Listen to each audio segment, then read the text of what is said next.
ವಿಶ್ವ ಅಧಿಕ ರಕ್ತದೊತ್ತಡ ಜಾಗೃತಿ ದಿನಾಚರಣೆಯ ಸಂಬಂಧವಾಗಿ ವಿಶೇಷ ಕಾರ್ಯಕ್ರಮ ಸೈಲೆಂಟ್ ಕಿಲ್ಲರ್ ಬಿಪಿ ಈ ಕುರಿತು ಡಾಕ್ಟರ್ ಪಿ ಹರಿದಾಸ್ ಉಪಾಧ್ಯ ಅವರೊಂದಿಗೆ ಮಾತುಕತೆ ಇದೆ.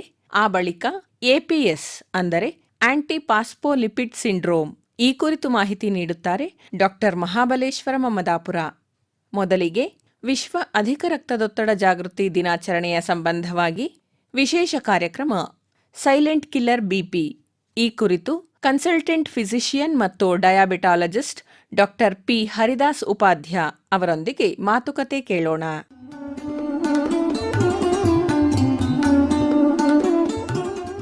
ಕೇಳುಗರಿಗೆಲ್ಲ ನಮಸ್ಕಾರ. ನಮ್ಮ ಆರೋಗ್ಯ ಕಾರ್ಯಕ್ರಮಕ್ಕೆ ಸುಸ್ವಾಗತ. ಕೇಳುಗರೆ, ಅಧಿಕ ರಕ್ತದೊತ್ತಡ ಇವತ್ತು ಹೆಚ್ಚು ಕಡಿಮೆ ಭಾರತದ ಅನೇಕ ಭಾಗವನ್ನು ಆಕ್ರಮಿಸಿಕೊಂಡಿರ್ತಕ್ಕಂಥ ಲೈಫ್ ಸ್ಟೈಲ್ ಡಿಸಾರ್ಡರ್ ಅಂತ ಹೇಳಿ ಕರೆಸ್ಕೊಂಡಿದೆ. ಈ ಅಧಿಕ ರಕ್ತದೊತ್ತಡದಿಂದ ಎಷ್ಟು ಜನ ಬಳಲ್ತಾ ಇದ್ದಾರೆ ಅನ್ನೋದು ಅವರಿಗೂ ಗೊತ್ತಿರಲಿಕ್ಕಿಲ್ಲ. ಬೇರೆ ಯಾವುದೋ ಕಾರಣಕ್ಕೆ ಟೆಸ್ಟಿಗೆ ಹೋದಾಗ ಗೊತ್ತಾಗತ್ತೆ. ಈ ಅಧಿಕ ರಕ್ತದೊತ್ತಡದ ಪರಿಣಾಮಗಳೇನು, ಹಾನಿ ಏನಾಗತ್ತೆ, ಅದರಿಂದ ಹೊರಗೆ ಬರೋದು ಹೇಗೆ ಅಥವಾ ನಿಯಂತ್ರಣದಲ್ಲಿ ಇರಿಸ್ಕೊಳ್ಳೋದು ಹೇಗೆ, ಈ ಎಲ್ಲ ವಿಷಯಗಳನ್ನು ತಿಳಿಸ್ಕೊಡ್ಲಿಕ್ಕಾಗಿ ವಿಶ್ವ ಅಧಿಕ ರಕ್ತದೊತ್ತಡ ದಿನವನ್ನು ಮೇ ತಿಂಗಳಲ್ಲಿ ಆಚರಿಸಲಾಗುತ್ತೆ. ಇವತ್ತು ನಮ್ಮ ಜೊತೆಗೆ ಡಾಕ್ಟರ್ ಪಿ ಹರಿದಾಸ್ ಉಪಾಧ್ಯಾಯ ಅವರಿದ್ದಾರೆ.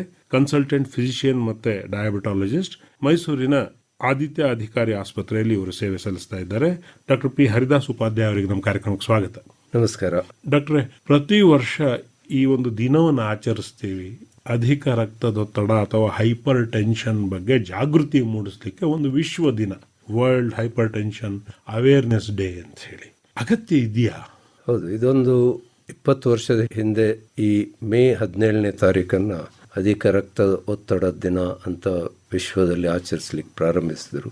ಇದು ಯಾಕೆ ಹೇಳಿದರೆ, ಜನರಿಗೆ ಅವೇರ್ನೆಸ್, ಇದರ ಬಗ್ಗೆ ಸ್ವಲ್ಪ ಗೊತ್ತಿರಲಿ, ಇದರದ್ದು ಪರಿಣಾಮಗಳು, ಇದರಿಂದ ದೇಹದಲ್ಲಿ ಆಗುವ ನಾನಾ ವಿಧದ ತೊಂದರೆಗಳು ಏನು, ಇದೆಲ್ಲ ಜನರಿಗೆ ಗೊತ್ತಾಗಲಿ ಅಂತ ಈ ಅವೇರ್ನೆಸ್ಗೆ ಈ ದಿವಸವನ್ನು ಆಚರಿಸ್ತಾ ಇದ್ದಾರೆ. ಈ ವರ್ಷ ಇದರ ಥೀಮ್ ಏನು ಹೇಳಿದರೆ, ಒಂದು ಮೆಜರ್ಮೆಂಟ್. ನೀವು ಆಗಾಗ ನಿಮ್ಮ ಬ್ಲಡ್ ಪ್ರೆಷರ್ ಅಥವಾ ರಕ್ತ ಒತ್ತಡವನ್ನು ಪರೀಕ್ಷಿಸಿಕೊಳ್ಬೇಕು.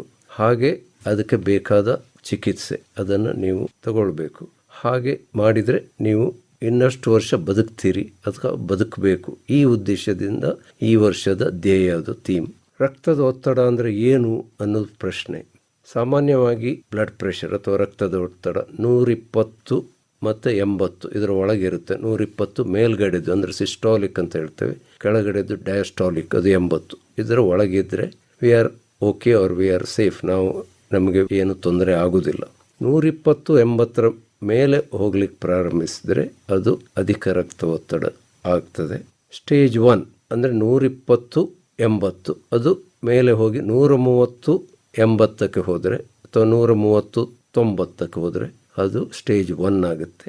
ಸ್ಟೇಜ್ 2 ಅಂದರೆ 140-90 ಮೇಲೆ ಇದ್ದರೆ, ಅಂದರೆ 150, 100, 160, 100 ಆದರೆ ಸ್ಟೇಜ್ 2 ಅಂತ ಆಗುತ್ತೆ. ಡಾಕ್ಟರ್ ಹರಿದಾಸ್ ಉಪಾಧ್ಯಾಯ ಅವರೇ, ಬಹಳಷ್ಟು ಜನಕ್ಕೆ ಏನು ನಡೆಯುತ್ತೆ, ನನಗೇನು ಆಗಿಲ್ಲ, ಸ್ವಲ್ಪ ಸುಸ್ತಾಗಿದೆ ಅಂಥೇಳಿ ಅವ್ರ ಆಸ್ಪತ್ರೆಗೆ ಬರೋದು. ಅಲ್ಲಿವರೆಗೆ ನನಗೆ ರಕ್ತದೊತ್ತಡ ಇದೆ, ನೀವು ಚೆಕ್ ಮಾಡಿ ಅಂತ ಬಂದಿರೋ ಉದಾಹರಣೆಗಳು ಖಂಡಿತ ಇದ್ದಾಗಿಲ್ಲ. ಆಗ ನೀವು ಚೆಕ್ ಮಾಡಿ ಹೇಳ್ತೀರಿ, ಸ್ವಲ್ಪ ಕೂತ್ಕೊಳ್ಳಿ, ನೋಡೋಣ, ಇನ್ನೊಂದು ರೀಡಿಂಗ್ ತೊಗೊಂಡ್ಮೇಲೆ ಹೇಳ್ತೀನಿ ಅಂತ. ಯಾಕೆಂದರೆ ಅವರಿಗೂ ಸಮಾಧಾನ ಆಗಬೇಕು ಅಂತ. ಈ ಸ್ಟೇಜ್ 1ನಲ್ಲೇ ತುಂಬ ಜನ ಡಿಟೆಕ್ಟ್ ಆಗ್ತಾರೆ. ಆದರೆ ಗಾಬರಿ ಏನು ಅಂದರೆ, ಒಂದು ಸರ್ತಿ ನೀವು ಮಾತ್ರೆ ಶುರು ಮಾಡಿದ್ರೆ ಲೈಫ್ ಲಾಂಗ್ ತಗೋಬೇಕಲ್ಲ ಡಾಕ್ಟ್ರೇ ಅಂಥೇಳಿ ಹೆದರ್ಕೊಂಡು ಡಾಕ್ಟ್ರ್ ಹತ್ರ ಬರೋದನ್ನು ಅವಾಯ್ಡ್ ಮಾಡ್ತಾರೆ. ಅಥವಾ ಎಷ್ಟು ದಿವಸ ತಗೋಬೋದು ಅಂಥೇಳಿ ಮೊದಲೇ ಪ್ರಶ್ನೆ ಕೇಳ್ಬಿಡ್ತಾರೆ. ಹೌದು, ರಕ್ತದ ಒತ್ತಡ ಸಾಮಾನ್ಯವಾಗಿ ಇನ್ಸಿಡೆಂಟಲ್ ಅಂದರೆ ಆಕಸ್ಮಿಕವಾಗಿ ನಾವು ಇದನ್ನು ಕಂಡುಹಿಡಿತೇವೆ. ನಾನಾ ವಿಧದಲ್ಲಿ ಕಂಡುಹಿಡಿತೇವೆ.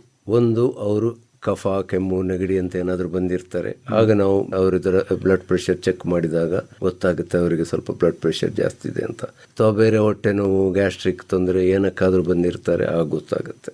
ಮೂರನೇದಾಗಿ, ಕೆಲವರು ಈ ಫಿಸಿಕಲ್ ಫಿಟ್ನೆಸ್ ಸರ್ಟಿಫಿಕೇಟಿಗೆ ಅಂತ ಬರ್ತಾರೆ. ನಾವು ಅಲ್ಲಿ ಜಾಬ್ ತಗೊಳ್ತೇವೆ, ಯೂನಿವರ್ಸಿಟಿಗೆ ಹೋಗ್ತೇವೆ, ಡ್ರೈವಿಂಗ್ ಲೈಸೆನ್ಸ್ ಸಿಗಬೇಕು, ಹೌದು ಲೈಸೆನ್ಸ್, ಇಂಥದಕ್ಕೆ ಬಂದಾಗ ಕೆಲವು ಸರಿ ಗೊತ್ತಾಗುತ್ತೆ. ಕೆಲವು ಸರಿ ಏನೋ ಕಾರಣಕ್ಕೆ ಅಡ್ಮಿಟ್ ಆಗಿರ್ತಾರೆ, ಆಗ ಅವರಿಗೆ ರಕ್ತದ ಒತ್ತಡ ತೀವ್ರವಾಗಿದೆ ಅಂತ ಗೊತ್ತಾಗುತ್ತೆ ನಮಗೆ. ಕೆಲವು ಬಾರಿ ಅವರು ಸರ್ಜರಿಗೆ ಬಂದಿರ್ತಾರೆ, ಶಸ್ತ್ರಚಿಕಿತ್ಸೆಗೆ, ಆಗ ನಾವು ಬ್ಲಡ್ ಪ್ರೆಷರ್ ಚೆಕ್ ಮಾಡಿದಾಗ ಜಾಸ್ತಿ ಇರುತ್ತೆ. ಹೀಗೆ ಸಾಮಾನ್ಯವಾಗಿ ಅವರಿಗೆ ಗೊತ್ತಿಲ್ಲದೆ ನಾವು ಡಿಟೆಕ್ಟ್ ಅಥವಾ ಕಂಡುಹಿಡಿಯುವ ಚಾನ್ಸೇ ಜಾಸ್ತಿ ಇರುತ್ತೆ. ಗೊತ್ತಾಗಿ ಬರುವವರು ಬಹಳ ಕಡಿಮೆ. ಯಾಕೆ ಹೇಳಿದರೆ ಅದರಿಂದ ಕೆಲವೊಂದು ಸಮಸ್ಯೆಗಳು ಮಾತ್ರ ಕಂಡು ಬರುತ್ತೆ. ಬ್ಲಡ್ ಪ್ರೆಷರ್ ಜಾಸ್ತಿ ಇದ್ದರೆ ಹಾಗೆ ಆಗಬೇಕಾದ್ರೆ ಅದು ತುಂಬ ಜಾಸ್ತಿ ಇರಬೇಕಾಗುತ್ತೆ. ಸಾಧಾರಣವಾಗಿ 170, 180, 200 ಹೀಗೆಲ್ಲ ಹೋದಾಗ ತಲೆನೋವು, ತಲೆ ಸುತ್ತು ಬರೋದು, ನಡೆಯುವಾಗ ಸುಸ್ತಾಗೋದು, ಉಸಿರಾಟಕ್ಕೆ ಕಷ್ಟ, ಇಂಥದ್ದೆಲ್ಲ, ಅಥವಾ ಭಾಳ ಸುಸ್ತು ಪಡೋದು, ಇಂಥದ್ದೆಲ್ಲ ಆಗುತ್ತೆ. ಅದು ಆವಾಗ ಭಾಳ ಜಾಸ್ತಿ ಇರುತ್ತೆ ರಕ್ತದೊತ್ತಡ. ಎರಡನೇದಾಗಿ, ಒಂದೇ ರೀಡಿಂಗ್ನಲ್ಲಿ ನಾವು ಯಾರಿಗೂ ಮಾತ್ರೆಗಳು, ಔಷಧಿಗಳು ಶುರು ಮಾಡೋದಿಲ್ಲ. ಯಾಕೆ ಹೇಳಿದರೆ ಅವರು ಬಹಳ ಗಾಬರಿಯಲ್ಲಿ ನಮ್ಮನ್ನು ನೋಡ್ಲಿಕ್ಕೆ ಬಂದಿರ್ತಾರೆ ಆಸ್ಪತ್ರೆಗೆ ಅಥವಾ ನಮ್ಮ ಕ್ಲಿನಿಕ್ಕಿಗೆ, ಅಥವಾ ಅವ್ರಿಗೆ ಇನ್ನೊಂದು ಕಡೆ ಹೋಗಬೇಕಾಗಿರುತ್ತೆ. ಆ ಗಾಬರಿಯಲ್ಲೇ ಬ್ಲಡ್ ಪ್ರೆಷರ್ ಭಾಳ ಜಾಸ್ತಿ ಆಗುತ್ತೆ. ಸೊ ಅದಕ್ಕೆ ಒಂದು ಸ್ವಲ್ಪ ಹೊತ್ತು ಅವರನ್ನು ಮಲಗಿಸಿದರೆ ಅಥವಾ ಸ್ವಲ್ಪ ಹೊತ್ತು ಒಂದು 15 ನಿಮಿಷ, ಅರ್ಧ ಗಂಟೆ ರೆಸ್ಟ್ ಮಾಡಿದರೆ ಬ್ಲಡ್ ಪ್ರೆಷರ್ ನಾರ್ಮಲ್ ಲೆವೆಲ್ಗೆ ಬಂದಿರುತ್ತೆ. ಸೊ ಹಾಗಾಗಿ ನಾವು ಅವರಿಗೆ ಸ್ವಲ್ಪ ರೆಸ್ಟ್ ಕೊಟ್ಟು ಪುನಃ ಚೆಕ್ ಮಾಡ್ತೇವೆ. ಮತ್ತು ಏನು ಮಾಡ್ತೇವೆ ಹೇಳಿದರೆ, ಅವರಿಗೆ ಡೈಲಿ ಒಂದು 2-3 ದಿವಸ ಆಸ್ಪತ್ರೆಗೆ ಬಂದು ಪುನಃ ಚೆಕ್ ಮಾಡಲಿಕ್ಕೆ ಹೇಳ್ತೇವೆ. ಮಿನಿಮಮ್ ಒಂದು 3 ರೀಡಿಂಗ್ ಜಾಸ್ತಿ ಇದ್ದರೆ, 140-90 ಮೇಲೆ ಇದ್ದರೆ, 150, 100, 160 ಹಾಗೇನಾದರೂ ಇದ್ದರೆ ಖಂಡಿತ ಅವರಿಗೆ ನಾವು ಔಷಧವನ್ನು ಶುರು ಮಾಡ್ತೇವೆ. ಡಾಕ್ಟರ್, ಈಗ ಈ ಹೈಪರ್ ಟೆನ್ಷನ್ ಆರಂಭಿಕ ಲಕ್ಷಣಗಳೇನು, ಅಥವಾ ಈಗ ಬಂದಿದೆ ಅಂತ ತಾವು ಗುರುತಿಸಿ ಅವರಿಗೆ ಹೇಳಿದ ಮೇಲೆ ಅದಕ್ಕೇನೋ ಒಂದು ಪರಿಹಾರನೂ ಬೇಕು? ಆರಂಭಿಕ ಲಕ್ಷಣಗಳು 140-90 ಹಾಗೆಲ್ಲ ಇದ್ದರೆ ಭಾಳ ಕಡಿಮೆ ಇದೆ. ಸಾಮಾನ್ಯವಾಗಿ ಯಾರಿಗೂ ಏನೂ ತೊಂದರೆ ಆಗೋದಿಲ್ಲ. 150, 100, 160 ಅವ್ರಿಗೆ ಗೊತ್ತೇ ಆಗೋದಿಲ್ಲ. ಬಹಳ ಜಾಸ್ತಿ ಆದ ನಂತರ ಅದು ಕೆಲವೊಂದು ದೇಹದಲ್ಲಿರುವ ಆರ್ಗನ್ಸ್, ಮೂತ್ರಪಿಂಡ, ಕಣ್ಣು, ಮೆದುಳು, ಹಾರ್ಟು, ಹೃದಯಕ್ಕೆಲ್ಲ ಡ್ಯಾಮೇಜ್ ಮಾಡುತ್ತೆ. ಸಾಮಾನ್ಯವಾಗಿ 130, 80, 130, 90 ಆ ರೇಂಜಲ್ಲಿ ಬ್ಲಡ್ ಪ್ರೆಷರ್ ಇದ್ದರೆ, ಅಥವಾ 140, 90 ಆ ರೇಂಜಲ್ಲಿ ಇದ್ದರೂ ಕೂಡ ಲೈಫ್ ಸ್ಟೈಲ್ ಮಾಡಿಫಿಕೇಶನ್, ಸ್ವಲ್ಪ ಅವರ ಜೀವನ ಶೈಲಿ ಬದಲಾವಣೆ ಮಾಡಿಕೊಂಡ್ರೆ, ಹೇಗೆ ಅಂದರೆ, ಒಂದು ಸ್ಥೂಲಕಾಯ, ಒಬೇಸಿಟಿ ಇರುತ್ತೆ ಅವರಿಗೆ, ಹೆಚ್ಚಿನವರಿಗೆ ತೂಕ ಕಡಿಮೆ ಮಾಡಿದರೆ ಬ್ಲಡ್ ಪ್ರೆಷರ್ ಸುಮಾರೇ ಕಡಿಮೆ ಆಗುತ್ತೆ. 5-10 ಮಿಲಿಮೀಟರ್ವರೆಗೆ ಕಡಿಮೆ ಆಗುತ್ತೆ. ಅವರ ದೇಹ ತೂಕವನ್ನು ಇಳಿಸಿದ್ರೆ 1 kg ಕಡಿಮೆ ಆದರೆ 1 ಮಿಲಿಮೀಟರ್ ಕಡಿಮೆ ಆಗುತ್ತೆ ಸಾಮಾನ್ಯವಾಗಿ. ಇನ್ನೊಮ್ಮೆ ಹೇಳಿ ಅದನ್ನ. 1 ಕಿಲೋ ತೂಕ ಕಡಿಮೆ ಆದರೆ 1 ಮಿಲಿಮೀಟರ್ ರಕ್ತದೊತ್ತಡ ಕಡಿಮೆ ಆಗುತ್ತೆ. 10 ಕಿಲೋ ಕಡಿಮೆ ಆಗುತ್ತೆ. ಹೌದು. ಎರಡನೇದಾಗಿ ಸೆಡೆಂಟ್ರಿ ವರ್ಕ್, ಅಂದರೆ ಅವ್ರ ಜೀವನ ಶೈಲಿ ಆಗಿರುತ್ತೆ, ಆಫೀಸ್ ವರ್ಕ್, ಏನು ಅವ್ರ ಚಟುವಟಿಕೆ ಇಲ್ಲ, ವಾಕಿಂಗ್ ಇಲ್ಲ, ನಡೆಯುವುದಿಲ್ಲ, ಏನಿಲ್ಲ, ಸೆಡೆಂಟ್ರಿ ಲೈಫ್ ಸ್ಟೈಲ್. ಅವರು ಸಮ್ ಕೈಂಡ್ ಆಫ್ ಎಕ್ಸಸೈಸ್ ಶುರು ಮಾಡಿದರೆ, ವಾಕಿಂಗ್, ಸೈಕ್ಲಿಂಗ್, ಜಾಗಿಂಗ್ ಇಂಥದ್ದೆಲ್ಲ ಶುರು ಮಾಡಿದರೆ ಒಂದು 5 ಮಿಲಿಮೀಟರ್ ಅಷ್ಟು ರಕ್ತದೊತ್ತಡ ಕಡಿಮೆ ಆಗುತ್ತೆ. ಮೂರನೇದಾಗಿ ಆಹಾರ ಪದ್ಧತಿ, ಅದು ಬಹಳ ಮುಖ್ಯ. ಉಪ್ಪಿಗೂ ಈ ರಕ್ತದೊತ್ತಡಕ್ಕೂ ಬಹಳ ನಂಟು. ಯಾಕೆ ಹೇಳಿದರೆ ಉಪ್ಪಿನಂಶ ಬಹಳ ಜಾಸ್ತಿ ಇರುತ್ತೆ ನಮ್ಮ ಆಹಾರದಲ್ಲಿ. ಪಾಶ್ಚಿಮಾತ್ಯ ದೇಶಗಳಲ್ಲಿ ಉಪ್ಪಿನಂಶ ಭಾಳ ಕಡಿಮೆ ಇರುತ್ತೆ ಆಹಾರದಲ್ಲಿ. ನಮ್ಮ ದೇಶದಲ್ಲಿ ಉಪ್ಪಿನಂಶ ಭಾಳ ಜಾಸ್ತಿ ಇರುತ್ತೆ. ನಾವು ಏನು ಎಣಿಸೋದು, ನಾನು ಹೆಚ್ಚು ಉಪ್ಪು ಹಾಕ್ಕೊಳ್ಳೋದಿಲ್ಲ ಆಹಾರಕ್ಕೆ ಅಥವಾ ಪದಾರ್ಥಕ್ಕೆ ಅಂತ ನಾವು ಎಣಿಸ್ಬೋದು. ಆದರೆ ನಮ್ಗೆ ಗೊತ್ತಾಗದ ಹಾಗೆ ಎಷ್ಟೋ ಪದಾರ್ಥಗಳಲ್ಲಿ ಉಪ್ಪಿನಂಶ ಇರುತ್ತೆ. Bread, bakery products, bun, salted biscuits, paneer, cheese, ಮತ್ತು ಕೆಲವೊಂದು ಪದಾರ್ಥಗಳಲ್ಲಿ ಬಹಳಷ್ಟು ಉಪ್ಪಿನಂಶ ಇರುತ್ತೆ. ಉಪ್ಪು 1 ಸ್ಪೂನ್ ಅಂದರೆ ಸಾಧಾರಣವಾಗಿ 6 ಗ್ರಾಮ್ ಇರುತ್ತೆ ಒಂದು ಸ್ಪೂನ್. ಅದಕ್ಕಿಂತ ಕಡಿಮೆ ಇರಬೇಕು. ನಮ್ಮ ಇಡೀ ದಿವಸದ ಕನ್ಸಂಪ್ಷನ್, ಇಡೀ ದಿವಸ ನಾವು ಏನು ಉಪಯೋಗಿಸ್ತೇವೆ ಅದು 1 ಸ್ಪೂನು ಅಥವಾ 6 ಗ್ರಾಮ್ಗಿಂತ ಕಡಿಮೆ ಇರಬೇಕು. ಸಾಮಾನ್ಯವಾಗಿ ನಮ್ಮ ದೇಶದಲ್ಲಿ 9-12 ಗ್ರಾಮ್ವರೆಗೆ ಇರುತ್ತೆ ಉಪ್ಪಿನಂಶ. ಹೌದು. ಸೊ ಹೀಗೆ ಉಪ್ಪು ಬೇಕು, ಆದರೆ ಅದರ ಮಿತಿಯೊಳಗೆ ಇರಬೇಕು. ಸೊ ಇದು ಆಹಾರದ ಪದ್ಧತಿಯಲ್ಲಿ. ಮತ್ತು ಬೇರೆ ಬೇರೆ ಎಕ್ಸ್ಪರಿಮೆಂಟ್ಸ್ ಮಾಡಿ, ಒಂದು ವೆಜಿಟೇಬಲ್ಸ್, ತರಕಾರಿ, ಹಣ್ಣು, ಲೀನ್ ಮೀಟ್ ಅಂದರೆ ಫಿಶ್ಶು, ಇಂಥ ಮೀಟುಗಳು ಇದೆಲ್ಲ ಇದ್ದರೆ ಆಹಾರದಲ್ಲಿ ಒಳ್ಳೆಯದು, ರಕ್ತದ ಒತ್ತಡಕ್ಕೆ ಅದು ಒಳ್ಳೆ ಪರಿಣಾಮ ಇರುತ್ತೆ ಕಡಿಮೆ ಮಾಡಲಿಕ್ಕೆ ಅಂತ ಒಂದು ಬಿಲೀಫ್ ಅಲ್ಲ, ಅದು ಪ್ರೂವ್ ಮಾಡಿದ್ದಾರೆ ಅದನ್ನು. ಸೊ ಆಹಾರದ ವಿಚಾರದಲ್ಲಿ ನಾವು ಸ್ವಲ್ಪ ಮುಂಜಾಗ್ರತೆ ತಗೊಂಡ್ರೆ ಇದು ಬರುವುದನ್ನು ತಪ್ಪಿಸ್ಬೋದು, ಅಥವಾ ಬಂದ ನಂತರನೂ ಇದನ್ನು ಕಂಟ್ರೋಲ್ ಅಥವಾ ನಿಯಂತ್ರಣಕ್ಕೆ ತರಬಹುದು. ಇನ್ನು ಡಾಕ್ಟ್ರೆ, ಬಹಳಷ್ಟು ಜನಕ್ಕೆ ಒಂದು ಸ್ಟ್ರೋಕ್ ಆಯಿತು ಅಥವಾ ಹಾರ್ಟ್ ಅಟ್ಯಾಕ್ ಆಯಿತು ಅಂದರೆ, ಇಲ್ಲ ನಿಮ್ಗೆ ಮೊದಲೇ BP ಇತ್ತು ಕಾಣುತ್ತೆ, ಅದು ನೀವು ನೆಗ್ಲೆಕ್ಟ್ ಮಾಡಿದ್ದೀರಿ, ಅದರಿಂದ ಇದಾಗಿದೆ ಅನ್ನೋ ಮಾತೇ ಕೇಳಿಬರುತ್ತೆ ವಿನಃ ಅಲ್ಲಿ ಬೇರೆ ಮಾತುಗಳಿಲ್ಲ. ಹೌದು, ಇದನ್ನೇ ನಾನು ಮೊದಲು ಹೇಳಿದ್ದು.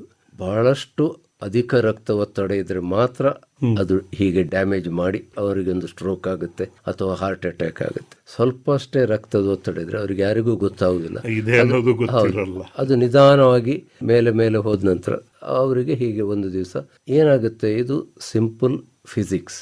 ರಕ್ತನಾಳದಲ್ಲಿರುವ ಒತ್ತಡ, ರಕ್ತ ಚಲನೆಯದು ಒತ್ತಡಕ್ಕೆ ರಕ್ತದ ಒತ್ತಡ ಅಂತ ಹೇಳುದು, ಬ್ಲಡ್ ಪ್ರೆಷರ್. ಈಗ ಒಂದು ಪೈಪಲ್ಲಿ ನೀರಿದ್ದು ಪ್ರೆಷರ್ ಸಿಕ್ಕಾಪಟ್ಟೆ ಜಾಸ್ತಿ ಆದರೆ ಪೈಪ್ ಒಡೆದು ಹೋಗುದು. ಹಾಗೆ ಮೆದುಳಲ್ಲಿ ರಕ್ತನಾಳ ಹೀಗೆ ಪ್ರೆಷರ್ ಜಾಸ್ತಿ ಆದರೆ ಒಡೆದು ಹೋಗಿ ರಕ್ತಸ್ರಾವವಾಗಿ ಸ್ಟ್ರೋಕ್ ಅಥವಾ ಲಕ್ವ ಆಗಿ ಮೆದುಳಿನಲ್ಲಿ ರಕ್ತಸ್ರಾವ ಆಗಿಬಿಡುತ್ತೆ. ಆವಾಗ ಗೊತ್ತಾಗುತ್ತೆ ಅವರಿಗೆ ಬಿ ಪಿ.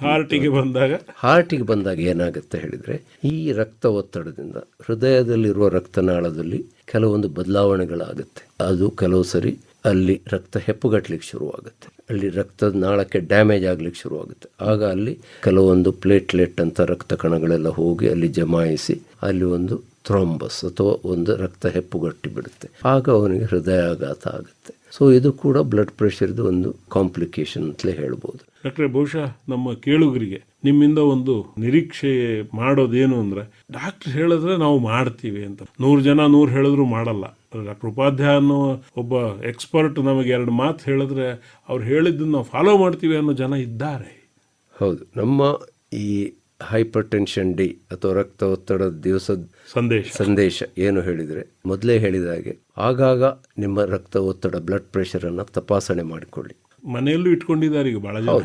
ಎರಡನೇದಾಗಿ, ಸ್ವಲ್ಪ ರಕ್ತ ಒತ್ತಡ ಸಣ್ಣ ಮಟ್ಟಕ್ಕಿದ್ರೆ ಆ ಡಾಕ್ಟರ್ನ ಕೇಳಿ, ಅಥವಾ ನಾವು ಹೇಳಿದಾಗೆ ಲೈಫ್ ಸ್ಟೈಲ್ ಮಾಡಿಫಿಕೇಶನ್, ಒಂದು ವೆಯ್ಟ್ ರಿಡಕ್ಷನು, ಆಹಾರ ಪದ್ಧತಿ ಮತ್ತು ಸ್ಮೋಕಿಂಗ್ ಬಹಳ ಕೆಟ್ಟದು, ಈ ರಕ್ತ ಒತ್ತಡಕ್ಕೆ ಬಹಳ ಜಾಸ್ತಿ ಮಾಡುತ್ತೆ.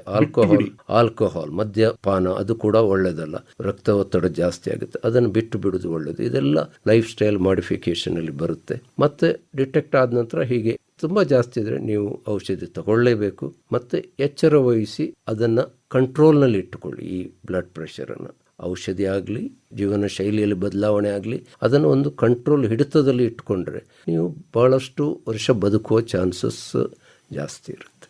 ನಿಮ್ಮ ಆಯಸ್ಸು ನಿಮ್ಮ ಕೈಯಲ್ಲೇ ಇದೆ, ಖಂಡಿತ ನಿಮ್ಮ ನಿರ್ಧಾರದಲ್ಲಿದೆ.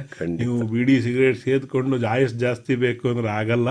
ಅವನ್ನೆಲ್ಲ ಬಿಟ್ಟುಬಿಡಿ, ನಗುತ್ತಾ ಬಾಳಿದ್ರೆ ಎಲ್ಲವೂ ಚೆನ್ನಾಗಿರುತ್ತೆ ವಿತ್ ಲೈಫ್ ಸ್ಟೈಲ್ ಮಾಡಿಫಿಕೇಶನ್ ಅಂತ ಹೇಳ್ತಾ, ಡಾಕ್ಟರ್ ಪಿ ಹರಿದಾಸ್ ಉಪಾಧ್ಯಾಯ ಅವರೇ ಬಹಳಷ್ಟು ವಿಷಯಗಳನ್ನು ಈ ವಿಶ್ವ ಅಧಿಕ ರಕ್ತದೊತ್ತಡ ಜಾಗೃತಿ ದಿನ ಸಂದರ್ಭದಲ್ಲಿ ತಿಳಿಸ್ಕೊಟ್ಟಿದ್ದೀರಿ.